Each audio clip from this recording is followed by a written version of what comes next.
We're here 365 days a year, 24 hours a day. There's no closed sign that goes up on the fire department.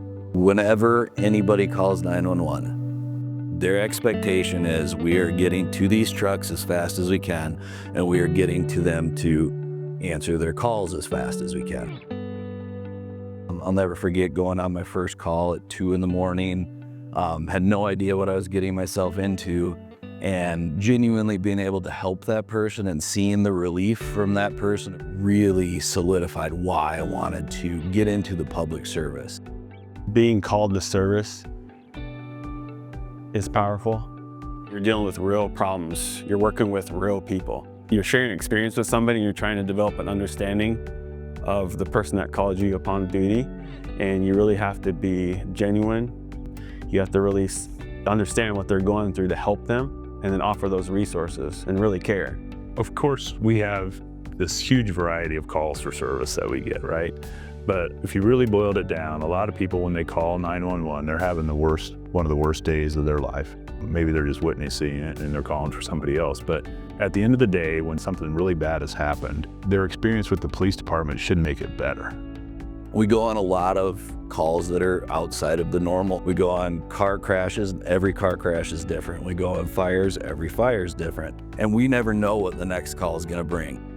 Every day we're doing trainings. Like this morning's training made sure that it hit the entire gamut. It was a good refresher for those that have had years on the job, and there was lots of new knowledge to pick up for those that are relatively new.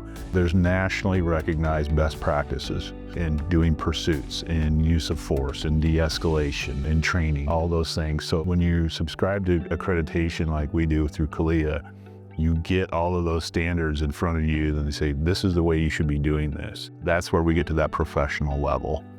Accreditation helps build the solid foundation, and just having something that we're backed by and that we operate under to show that we're putting in the work, we're doing things above average that other departments may not be doing, really challenges us and allows us to be better. There's only 13 departments in the state of Iowa that are accredited. The assessor that came out in June and did the in-person assessment, longtime police chief, and he said, this is one of the top 2 police departments I've ever assessed in my career. And I'm like, wow. We are one of the top police departments in the metro area in the state, and we have that reputation. We prove it through accreditation, but we also prove it in our daily work. When I heard that we were going through accreditation, I thought that was an awesome benchmark to hit. It gives you standards. Everybody thinks that they're doing great and they come up with their own personal standards or what's important to them. This creates industrial standards across the board.